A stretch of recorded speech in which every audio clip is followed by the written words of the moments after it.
Assalamualaikum warahmatullahi wabarakatuh. Sebelumnya saya ingin mengucapkan terima kasih kepada Bapak Dr. Andes Pujung Syaifar MPD selaku coach yang telah mendampingi saya dalam kegiatan seminar rancangan aktualisasi ini.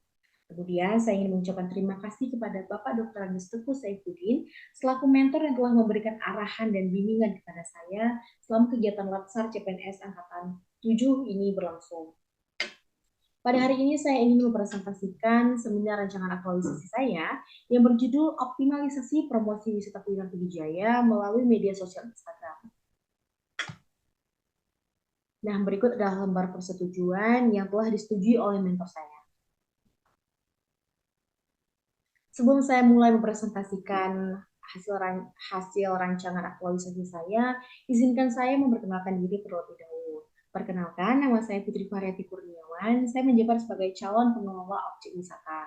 Nah, saat ini saya bekerja di Dinas Pemuda Olahraga dan Pariwisata Pidijaya. Latar belakang dari kegiatan rancangan aktualisasi ini adalah Disporapar Pidijaya memiliki andil dalam mengembangkan sektor pariwisata di Pidijaya, baik wisata alam hingga wisata kuliner. Nah, lalu tujuan aktualisasi ini adalah mengimplementasikan core values berakhlak dan mencari solusi pemecahan isu dari core issue yang telah ditentukan. Sebelum saya lanjut, izinkan saya untuk memberikan gambaran sedikit tentang profil Disporapar Pidijaya. Nah, Dinas Pemuda Olahraga dan Pariwisata Pidijaya berlokasi di Jalan Iskandar Muda, Kecamatan Merdu, Kota Merdu, Kabupaten Pidijaya. Dan saat ini dinas ini dikepalai oleh Bapak Saifuddin ZAMPD. Berikut adalah 3 bidang yang ada di Disporapar Pidijaya. Yang pertama adalah bidang pemuda, yang kedua adalah bidang olahraga, dan ketiga adalah bidang pariwisata di mana saya bekerja.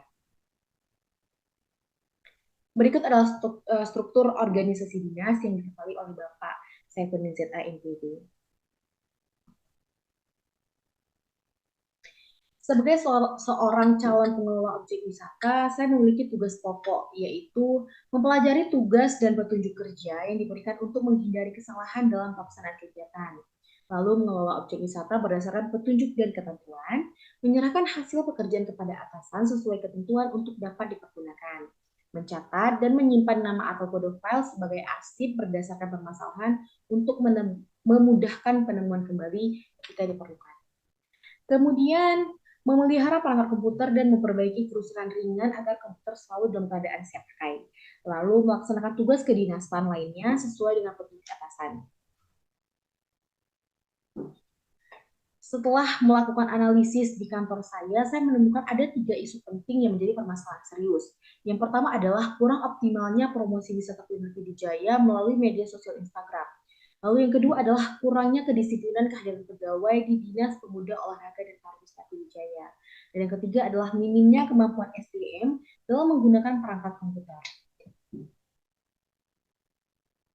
Dari ketiga isu tersebut, saya menggunakan metode AKPL untuk menentukan apakah ketiga isu tersebut memenuhi syarat isu. Nah, di sini di dalam tabel metode AKPL ini dapat kita lihat bahwa ketiganya memenuhi poin-poin yang memenuhi syarat isu. Namun dari ketiga permasalahan ini hanya akan ada satu permasalahan yang menjadi prioritas isu. Dan untuk menentukan prioritas isu, saya menggunakan metode USG. Nah, di mana metode USG ini terdapat 3 poin. Yang pertama adalah urgency, yang kedua seriousness, dan yang ketiga adalah growth. Nah, dapat dilihat dari ketiga poin ini, yang memiliki nilai paling tinggi adalah poin nomor 1, yaitu kurang optimalnya promosi wisata kuliner Pidijaya melalui media sosial Instagram, di mana urgensinya mendapatkan nilai 5, seriousness-nya mendapat nilai 5, dan growth-nya mendapat nilai 5. Dan total nilai yang didapatkan adalah 15, sehingga ini menjadi prioritas isu utama. Lalu setelah prioritas isu ditentukan, saya menetapkan core issue. Berdasarkan hasil analisis isu menggunakan teknik analisis AKPL dan USG di atas, dapat disimpulkan bahwa isu yang mendapat nilai tertinggi adalah kurang optimalnya promosi wisata kuliner Pidijaya melalui media sosial Instagram. Nah, selanjutnya isu ini akan dianalisis lebih dalam untuk menemukan solusi atas permasalahan yang terjadi, sehingga kita bisa mengoptimalkan promosi wisata kuliner Pidijaya melalui media sosial Instagram. Lalu untuk mengetahui penyebab permasalahannya, saya menggunakan diagram fishbone. Di sini ada 4 faktor dalam mencari tahu penyebab masalahnya menggunakan diagram fishbone. Yang pertama adalah faktor manusia. Faktor manusia ini disebabkan oleh kurangnya SDM yang melakukan promosi melalui media sosial Instagram. Lalu yang kedua ada faktor manajemen yang disebabkan oleh struktur organisasi bidang pariwisata belum tertata dengan baik. Dan faktor yang ketiga adalah media, di mana kurang aktifnya media sosial yang ada dalam mempromosikan kuliner Pidijaya. Dan yang keempat adalah faktor lingkungan yang disebabkan oleh kurangnya peran pegawai dalam melakukan kegiatan promosi. Dan keempat faktor ini menyebabkan timbulnya isu yaitu kurang optimalnya promosi wisata Pidijaya melalui media sosial Instagram. Berikut adalah data core issue yang saya dapatkan. Dapat dilihat dari gambar ini. Di dalam akun official Instagram Disporpat Pidijaya tercatat sebanyak 18 postingan dengan klasifikasi sebagai berikut.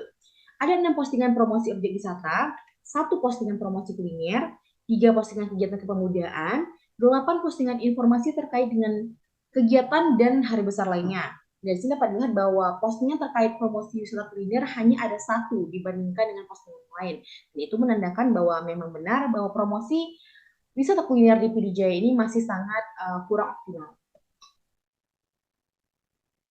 Nah, isu yang saya angkat adalah kurang optimalnya promosi wisata kuliner Pidijaya melalui media sosial Instagram.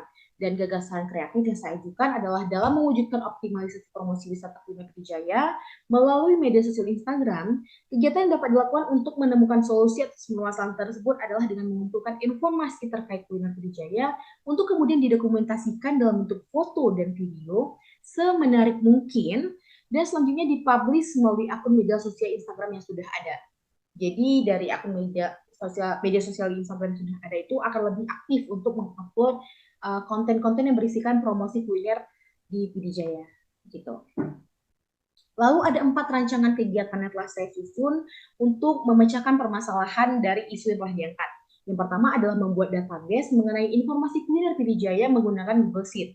Yang kedua adalah membuat video promosi. Yang ketiga mengunggah konten promosi ke media sosial Instagram. Dan yang keempat adalah evaluasi konten yang telah diunggah ke akun Instagram untuk mengetahui perkembangannya. Berikut adalah matrik aktualisasi yang telah saya susun yang berisikan kegiatan, tahapan kegiatan, output hasil, dan keterkaitan substansi mata pelatihan. Nah, yang pertama dapat dilihat di sini adalah membuat database mengenai informasi kuliner Pidijaya menggunakan Google Sheet. Nah, tahapan kegiatannya adalah dengan melakukan konsultasi dengan mentor terkait pengumpulan data informasi kuliner Pidijaya.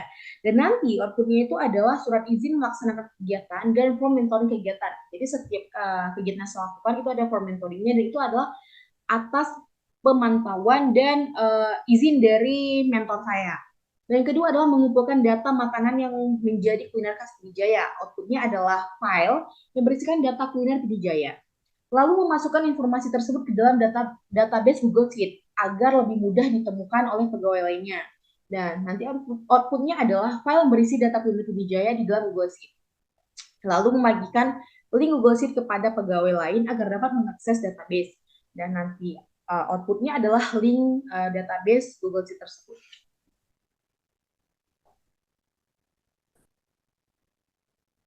Kemudian kegiatan yang kedua adalah membuat video promosi. Nah, tahapan kegiatannya adalah yang pertama tetap berkonsultasi dengan mentor terkait hasil analisis kegiatan pertama. Lalu membuat konsep video yang akan diambil, melakukan pengambilan video, mengedit video-video yang telah diambil, dan melaporkan hasil editan kepada mentor. Nah, untuk outputnya nanti dapat dilihat sini bahwa akan ada draft tahapan konsep video, akan ada file video bahan mentah pengeditan, akan ada file video hasil editan, dan tanda tangan mentor di form monitoring yang menandakan bahwa benar kegiatan ini telah dilakukan. Selanjutnya adalah kegiatan mengunggah konten promosi ke media sosial Instagram. Nah, tahapan kegiatannya adalah dengan membuat jadwal postingan, lalu membuat konten foto kuliner, dan mengunggah konten foto dan video promosi tersebut ke media sosial Instagram. Nah, nanti outputnya adalah berupa dokumen yang berisikan jadwal rutin mengunggah konten, lalu dokumentasi foto hasil pengeditan, dan dokumentasi unggahan konten. Kemudian saya juga akan membagikan link postingan kepada rekan kantor untuk disebarluaskan. Nah, lalu memantau perkembangan postingan melalui fitur like dan komen, dan melaporkan kepada mentor terkait perkembangan konten. Nah, jadi setiap postingan telah diposting tidak hanya akan dibiarkan begitu saja, tapi juga harus dipantau dengan melihat perkembangannya. Apakah hari ini ada penambahan followers, apakah hari ini jumlah like-nya itu bertambah, apakah ada komen yang positif dari masyarakat. Jadi saya akan memantau bagaimana reaksi publik terkait dengan konten yang telah diunggah. Kemudian saya akan melakukan evaluasi konten yang telah diunggah ke akun Instagram untuk mengetahui perkembangannya. Tahapan kegiatannya adalah dengan mendata jumlah suka pada setiap postingan dan melihat reaksi publik melalui kolom komentar. Lalu mencatat interaksi yang telah dijangkau oleh Instagram melalui insight Instagram yang tersedia. Lalu yang terakhir adalah mengawasi perkembangan akun Instagram selama kegiatan promosi dilakukan. Nah, nanti outputnya adalah outputnya nanti adalah tanda tangan di form mentoring dalam file yang berisikan arsip rangkaian kegiatan. Nah, ini menjadi tanda bahwa seluruh kegiatan yang telah saya lakukan itu benar sudah terlakukan dengan baik dan atas sepengetahuan mentor saya. Sehingga nanti akan ada file yang berisikan arsip dari rangkaian kegiatan-kegiatan tersebut.